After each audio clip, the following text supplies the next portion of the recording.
balandi un micro du pasteur Bobo partout Bozaline. Pourquoi il sonne Toyaka Toya Toyaka la bande de sans permission. Toyaka pour Bozel Rabiso. Boza est belé, Boli Kozel Rabiso Pesa. Ozali Bastan la bino à Lingala. Au Boli Kozel Kumbuka la Congo. Et le couple ça passe, coller la Pesa. Batbakoufi et belé. Na Kinshasa Batbakoufi belé. Na Kananga Batbakoufi belé. Na Beni Batbakoufi les osso. Batbakoufi presque partout. Ils sont là passe Mboka la biso. Mais Tobani Balamoko la Sango Tobanda na week-end.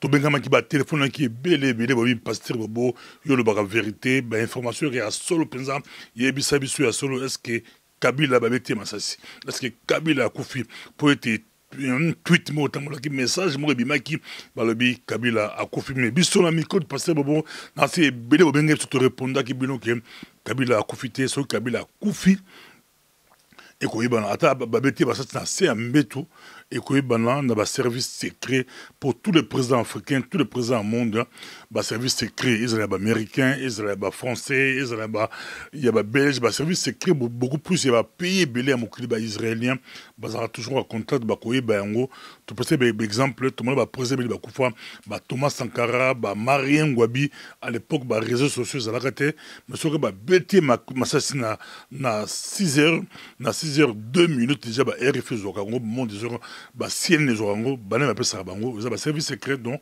Kabila kufakité il peut être ballon d'essai il y a ANR il y a service secret congolais balingi babetengo pour bobo santé que depuis massacre à Kinshasa bakufaki bela Congo Kabila Lobate avec les États-Unis d'Amérique il fallait passer à Moscou passer la mois net quand décembre la 2011 tango élection Tshisekedi Ganaka Kabila bungaka penza mais abimaka tango nala kufaki tango katuma moka kufaka ndi Kabila bimaka batebele baluko Kabila na bapoto na bopito wa abeli liboma wazala pasi ezaka ba stratégie mais tu sais que avant qu'il y ait papa François Kabila bimikuna tangaki au solo là basi batebele ba commenter ngo agane ko lokali ni tebi que politiquement ba catholique déjà basi ba bimaki na dialogue ya Kojo Kabila kende kuna ba Congolais ba kende ki kuna na Vatican avant bazoki mauvaise information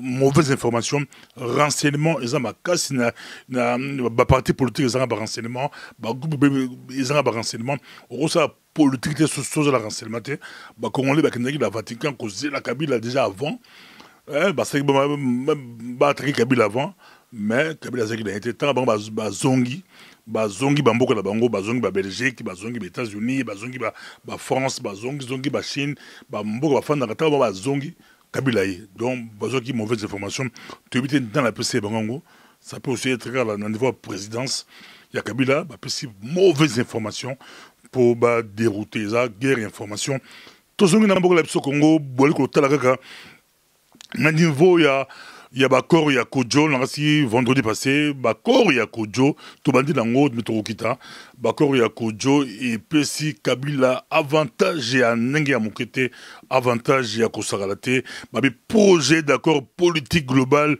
pour l'organisation d'élections crédibles et apaisées en RDC, mais pas un mot, attends, il l'a sur le départ de Kabila, le bête locomoté sur Kokende Kabila, de Kabila Rotika la Kaka, et puis attends, il l'a sur l'organisation des élections, to éviter et Gozola, quand tu éviter donc Kabila Pesa, Azobima, gagnant, Namasolo Yango, Bato, rassemblement pour la Bango, na niveau rassemblement, Bango Balobi, autre baby en vrai dialogue et que banda kalate ko se préparer pour la vrai dialogue il y a Kojo et Soukina Kabila otika la président et puis la stratégie na bango date pe élection et banité de Kabila otika la président na bakoro il y a Kojo big opposition ba kamere bazo boudé mais déjà la carte ya piège déjà la carte et puis Montambo y kanga Kabila na article 220 il y a constitution apparemment déverrouiller en Kabila retire la présidente na bakor la bango dans si ezaki basangola ya biso babala Congo mais rassemblement avec Etienne Tshisekedi bamba boy balbi bayebi yango tem bazo banda siko accord banda dialogue il y a seulement balai diplomatique za makasi na pas Etienne Tshisekedi wa mulumba nakasi kala ukendo lekine ezaki matata na kananga toyebike balobi ba groupe ya ndeko chef coutumier kambwina ukamola sapu bakendaki babotolaki mpenza aéroport ya kananga pendant quelques heures babomaki mpenza bato ebele masasi babotolaki aéroport maintenant bato ya gouvernement bayaki koatake bango bato bakufaki ebele surtout na côté ya autre benga partisan ya chef coutumier Kamula Sapu soldat pe kabila musu bakufaki babi hôtesse moko pe Air Congo katikati basi mosusu bakufi toyebite babomi bango mais sengeli enquête moko indépendante et salama na niveau pe ya Kivu la babune kuna eza matata Congo eza na état tout wana ezali kaka mpona likambo bakongoli balobi yebela mande esili kende soki mande esili oko mpo okende okei eza pasi na mboka na biso Congo na awa na ngai tozali na ingénieur Achilungue tomoki Frank Dion mpe bango bato ya rassemblement baporte plainte contre état congolais bakoti plainte na bango ndenge bato bakufi mpenza bakoti plainte na bango po mosusu mpe eza kosala pasi na niveau ya ezala majorité ezala opposition bablessé bato bakufi ebele bablessé bazali ebele mais aide ezali te l'état oyo azalaki supposé aide bato azoyede bango te opposition mpe azala bamoyen ya koyede bango te eza mpasi nasi lelo tolingi na aussi prien woti tomeki mpe kolobela yango même opposition azoyede bablessé te bokosala jamais révolution bokosala jamais combat soki boyebi teke soki bato bazoki bafamille bazoki beaucoup aidé bango tomoni Kimbuta a profité à lancer appel alobi yesko nda bimi neti garant mutu nyonso oyo yemo bamsu abi bourro akomi pompier batu nyonso oyo baza ba problème alobi baleka pa na ye Kimbuta akoyede bango de opposition ya Congo esengeli s'organiser quand vous lancez ba mouvement ba marche ba nini boba ko s'organiser bozo lancer ba soulèvement populaire boba ko s'organiser so ba blessé bazali ba ka ezali esengeli kosunga yango na epa ingénieur Achilungeni Olandi actualité accord ya Kodjo epesi Kabila avantage Kabila kotikala mais na côté ya rassemblement bon babi niet Pasteur Bobo soki eloko merci mingi pona micro pesingai nazalaki nanga koleka okangi ngai ndenge okanga nga micro nyonso nalobi boy que soki eloko ezali déjà ya mabe. Comment biso tokende lisuko fandela bakor na bango balobi Kabila boye. Cette histoire là ezali zéro. Ndenge to ba lingala. Eza zéro libungutulu. Donc ezalata balobi que Kabila aza président à vie. Ezalata balobi que Kabila akolongwa lobby. Biso toza kunate. Eza arnaque na bango. Batouana bazande ba usurpateur, ils ont mis de l'argent sur la table pour usurper le pouvoir. Donc tokosa ba commentaire na biloko na bangote. Oyo bandeko ya rassemblement j'insiste na ko répéter au papa Bobo aloba mikonyo sauté que transition et bandara quelque part. Net bourgeon siko komi nzete. Nazo sabino que rassemblement, il y a des partis politiques, c'est bien. Les ali Kambomoko, il y a bien. Mais Nambo, quand place Tozali, nous avons au moins 500 partis politiques où les ala qui créent pour la majorité présidentielle. Alors donc, ce qui toke na cadre wana tokozala toujours ko bendana alors que Mboka ezali na maboko na bisote. Yango wana bo chananu makanisi na mesa pour tout bongisa le vrai dialogue na lobakango avant que dialogue ya lokuta e banda avant que dialogue yo 2277 oyo nyoso wana na lobaka déjà que et ce n'est pas ça le dialogue, ce n'est pas ça le forum qu'il nous faut. Forum qu'il nous faut, il faut être semblable na conférence nationale souveraine. Ça dit qu'un forum des Congolais. Au Kozalana, il y a eu des personnes, au Kozalana, il y a wapi, il faut ba Congolais tokutana. Mais je crois que Moussa Lezo Salema, Mounene, à côté à diaspora, pour que tu réussir forum wana. Parce que tu kendango le sous na ba fanatisme te, tu kendango sous na idolâtrie te. Merci beaucoup, Bolandi, ingénieur Achille Longeni. Dans le niveau de la diaspora, l'activité menée Salamaki avec AIDC, Association internationale de la diaspora congolaise, avec Dr Célestin Kibutungimbi, Zaki Milolo Minende la diaspora, qui Bélé, dans ce groupe-là, très bien organisé, de la diaspora, la Bisso qui est Moussika, Achille Longeni, AIDC, diaspora, 1 minute. Oui, Oyo. Ezali likambo munene et puis likambo ya liboso. Likambo ya liboso, donc que fondation et salema. Fondation et salema ya bato ya diaspora. Au même titre que fondation Roi Baudouin, au même titre fondation Reine Astrid, au même titre fondation Hillary Clinton, au même titre fondation wana. Ezali likambo munene et puis ngai naza déjà membre nasi na cotisé na ngai.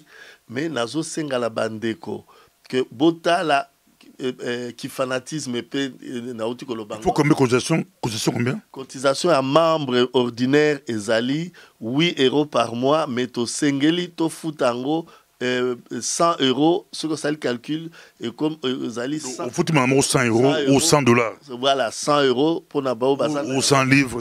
Voilà, pour livre pour bazali na Angleterre et puis 150 na ba o baliba kota na ba comité régional on a comité Belgique 150 €, comité Angleterre 150 €, comité à France 150 €, États-Unis partout dans est ouvert au fait ezali te ko no basi basala ki likambo na bango non ezali likambo na biso donc au foutu lelo 150 € na yo kombo na yo ezali adresse ezali mukolo réunion ekozali ozali compléter invité au côté de la communauté. Non, si lobby déjà la micro de passer au vidéo complet, il y a cérémonie il y a diaspora congolaise avec Dr Célestin qui bout à cela qui discours il y a kafou discours qui toque pinzao batubeli ba sepela qui tout le monde batubeli puis sur place va passer la cotisation ba musu ba likobenga pour appeler ça aux amons la poto mon la diaspora ils en libanda ya Congo mais l'Afrique ou la poto peut sa contribution pour biso ba congolais la diaspora toko makasi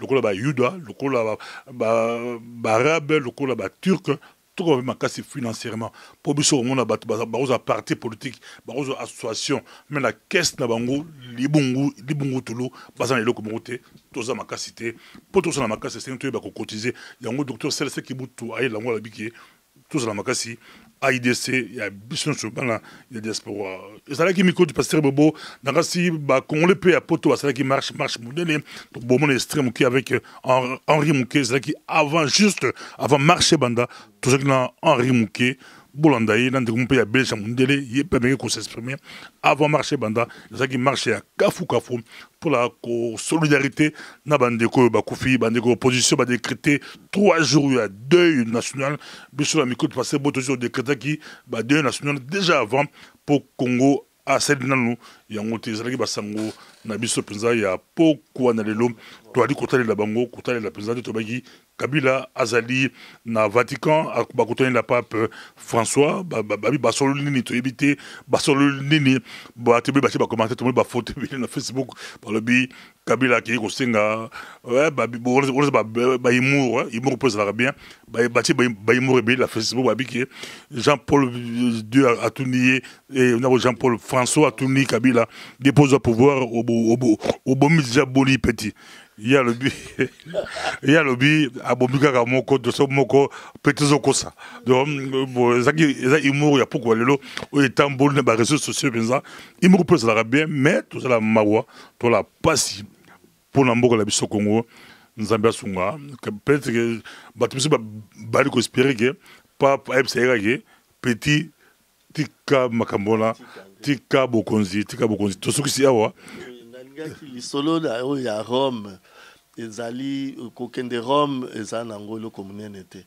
kozala liboso ya pape ezali nde loko mwa munene parce que ceux qui mutuneti ndinga na yambiyo kozala na mode ya lokuta te ndenge tozala na téléphone mode comment to benga mode avion mode ceci kozala na mode ya mensonge te luka tout ozana mode ya vérité pour que basunga yo Merci beaucoup, Basungayo. Mais évangélique, peut vraiment et bah oui, mon moi côté évangélique qui a été posé, ça moins compliqué, mais tout comme nasuka, tout est bien nasuka moi extrême ok, il y a Justine Kassavobo interview où bah toi c'est dans makasi, à me la réaction sur discours où il y a Charles Michel, premier ministre belge à l'écaki, mais comme il est mon Kabila, a été condamné à l'équité. Ti na suka balobisi Raymond Chibande a Mikoluba mais Kabila c'est les États-Unis ba président ba lingane ba président baleki mais yé aleka kité yango salaki polémique to comme na suka papa la biso botende nal bakundi était na si papa Sylvain botende a kufaki tout ça hommage to continuer lango enterrement na la Calatine à Londres enterrement monene moni po azaki mobundeli monene ya mboka Congo ndeto monani lobby azaki ba sango la biso na micro du pasteur Bobo. D'autres monde. Merci. En République démocratique du Congo, l'organisation des élections est indispensable et les doutes à cet égard doivent être levés. Je condamne fermement toutes les formes de violence auxquelles nous avons assisté, y compris ces derniers jours à Kinshasa. Quand on exerce des fonctions d'autorité, on doit en assumer pleinement et individuellement la part de responsabilité. Et je veux être extrêmement clair, nous respectons le principe de souveraineté et d'indépendance, à condition que la souveraineté ne devienne pas un paravent pour malmener l'état de droit ou pour bafouer les libertés fondamentales. Je lance un appel aux responsables politiques de la majorité et de l'opposition. Évitez l'escalade, le dialogue doit être large et inclusif. Soyez à la hauteur de votre pays et de son peuple. Ne nous voilons pas la face. Le seul chemin possible pour la stabilité, c'est une date certaine pour des élections honnêtes et crédibles, et cela le plus rapidement possible. Votre réaction par rapport à son discours? Écoutez, je trouve que l'homme avait une tenue, oui, il était correct, il s'est présenté avec décence, mais je suis absolument désolée, c'est un discours qui ne nous satisfait pas. C'est un discours qu'on a déjà entendu. Écoutez, moi ici, je suis en même temps non seulement la fille du premier président de la République, Joseph Kasavubu, qui avait reçu les clés de l'indépendance des mains de Sa Majesté le roi Baudouin. Et donc, depuis cette époque-là, tout ce que le roi Baudouin avait dit le 30 juin 1960, eh bien, je ne crois pas trouver aujourd'hui, très très franchement, que la Belgique s'en est acquittée en bonne et due forme. Et donc ce discours, nous l'avons déjà entendu plusieurs fois, c'est toujours la même chose. On constate les choses, on exhorte les Congolais à aller au dialogue, on demande à ce qu'il n'y ait pas d'escalade. Mais après 50 ans, il faut quand même qu'on dise la vérité aussi. Hein? Qu'est-ce qui s'est passé pendant ces 50 ans? Est-ce que les Congolais étaient seuls à vivre leur réalité ou bien est-ce qu'il y a eu des interférences extérieures? Donc c'est un discours qui ne nous satisfait pas parce que dire que nous devons aller aux élections, il faut un dialogue inclusif. Mais nous avons déjà eu des élections, soi-disant, des élections démocratiques. On osait même pousser l'audace pour dire qu'en 2006, c'était des premières élections depuis l'indépendance. Donc c'était un mensonge absolument incroyable. Or, qu'est-ce que nous avons vu pendant ces élections de 2006? Mais on a vu la communauté internationale, dont la Belgique elle-même, venir soutenir justement l'insoutenable. Donc moi, j'aurais voulu que dans ce discours, le Premier ministre belge prenne acte qu'il y a eu des erreurs et que la Belgique, pour sa part, allait s'engager désormais et pour toujours à respecter la volonté du peuple congolais, à laisser le peuple congolais se choisir ses dirigeants et de promettre à l'opinion nationale et internationale que la Belgique ne s'immiscerait plus dans ces choix-là et que c'est l'autodétermination du peuple congolais qui allait désormais prévaloir. Ça, je n'ai pas entendu. Je suis vraiment désolée. Nous avons eu beaucoup de patience pendant toutes ces années. Nous avons observé et laissé passer beaucoup de choses. Mais quand je vois qu'on ne tient vraiment pas compte de la misère politique, mais aussi de la désolation de nos enfants, quand on ne prend pas suffisamment compte du fait que nos enfants sont sacrifiés parce qu'il y a eu chaque fois des interférences diaboliques extérieures pour nous empêcher de pratiquer notre démocratie et de choisir nos dirigeants, eh bien, alors là, moi, je me sens autorisée, de par ma légitimité historique, de dire la vérité et de dénoncer ce qui doit l'être. Donc, je constate que le taux d'indignation est totalement insuffisant ici en Belgique pour le moment.